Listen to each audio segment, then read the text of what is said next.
Welcome to this video. Brian Wood is the opponent in that 25-minute game, and he's not very high rated in the other pools. So let's see what we get here.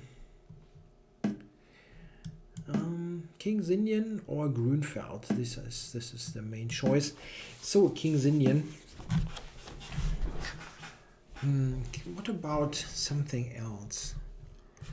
I can do this maybe. The bishop d3 knight e2 variation. That's something that Seirawan has played a lot.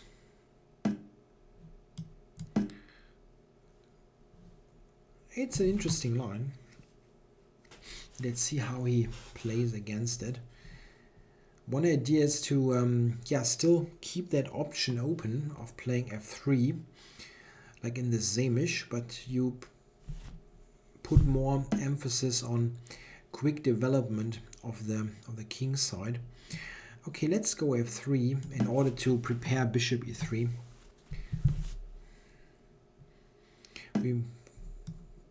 That looks a lot like a Sämisch. Sämisch King's Indian.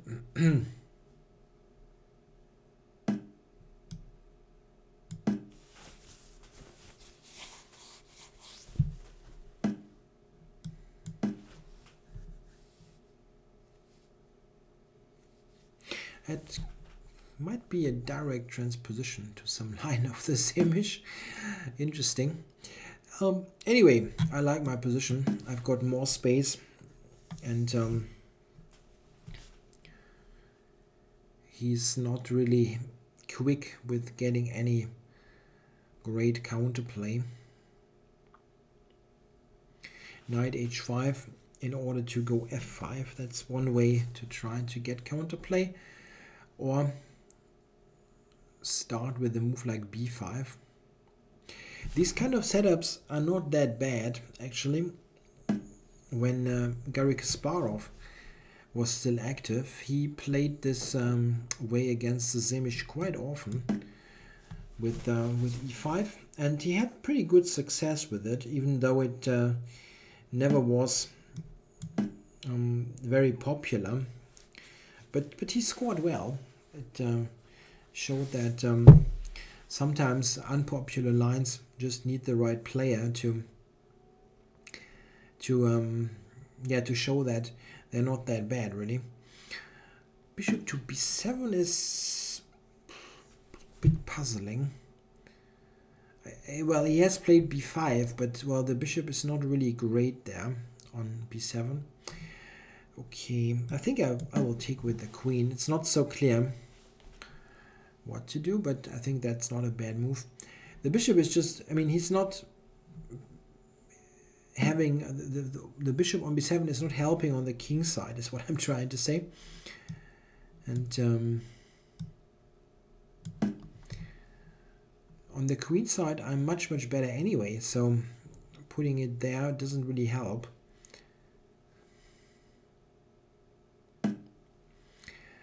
Yeah, so let's have a look.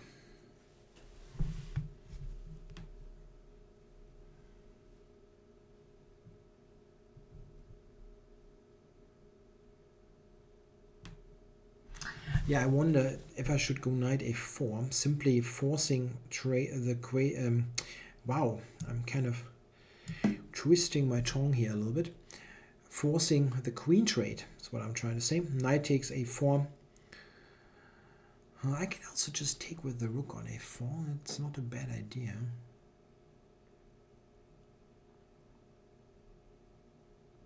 Anyway, my original intention was knight takes a4, queen d8, rook d8, rook a4, and then just put more pressure on the a pawn.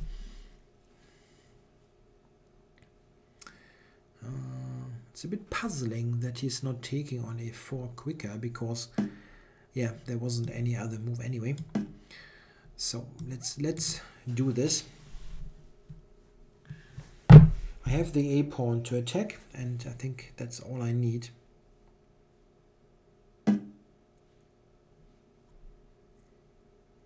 My pieces here, the bishop on d3 and the knight on e2, they very nicely cover all the entry squares on the c file. So if he goes rook c8, which looks very normal, then rook a1 is just piling up on that pawn, and it's not so clear if he has anything good. He cannot enter anywhere. A good idea for black would be to somehow try to activate his bishop, like via f6, d8, b6. That would be nice, but it also takes quite a bit of time.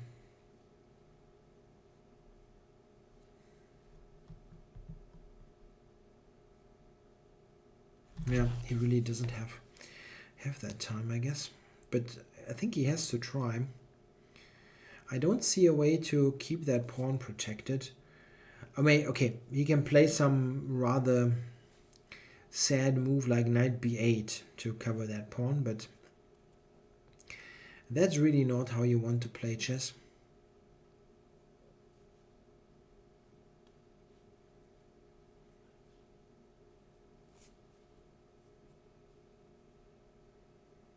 Now, it all comes down to that bad bishop on g7. That's not doing anything. Yeah, an interesting moment here, actually. I'm not sure how to play here.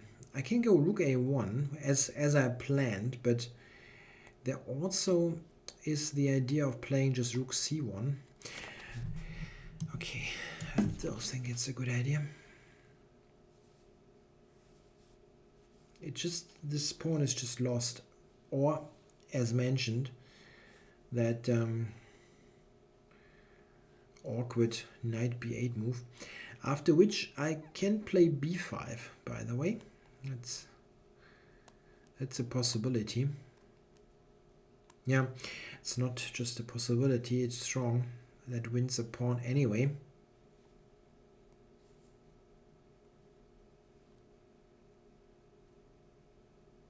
Yeah, it's just gone. The a pawn is gone.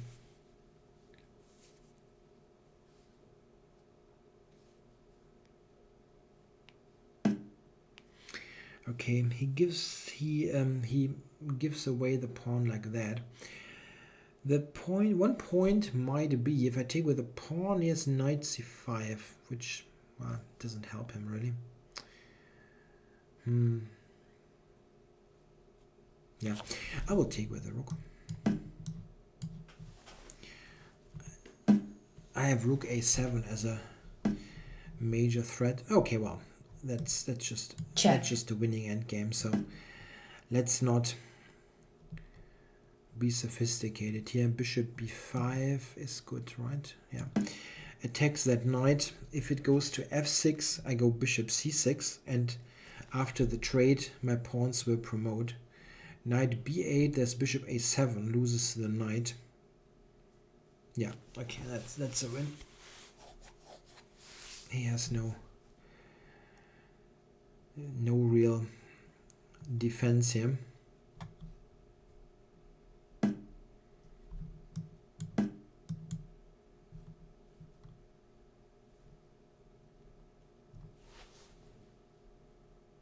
Black resigns.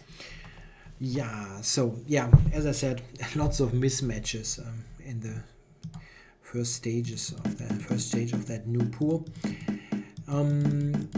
Let's have a look there. I think it looks that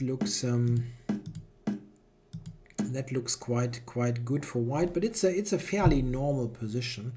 I like it, but it's not bad for black or anything. Not sure about b5, that whole thing. There are ideas like that in this opening, but I'm not sure if it is applying here. b4 and then a4 coming. I really don't like it. What can I say? The engine also likes white quite a bit. Yeah, bishop b7 is wrong. It's just wrong. Maybe this is a way to defend better. Like, let's say here. Yeah, it still doesn't feel right. The queen side is quite weak. Yeah, here, that's already a very bad position. The a pawn is very weak. I think he has to maybe try something like that, just to get activity, just trying to do something. But he played knight b6, and after that, I don't think you can hold it. The a pawn is essentially gone. There's no way to really hold it. This rook a1. Yeah, that a5 didn't help, but he has no moves. Check. And here bishop c6 will decide. Yeah, that was too bad in opening to put up a fight. I'm not sure. I mean, this is kind of, as I said, a playable setup, but I'm not sure about b5 really. In some cases you can do that, but I think this is more of a position where black should try to get f5 going. An interesting idea is this thing.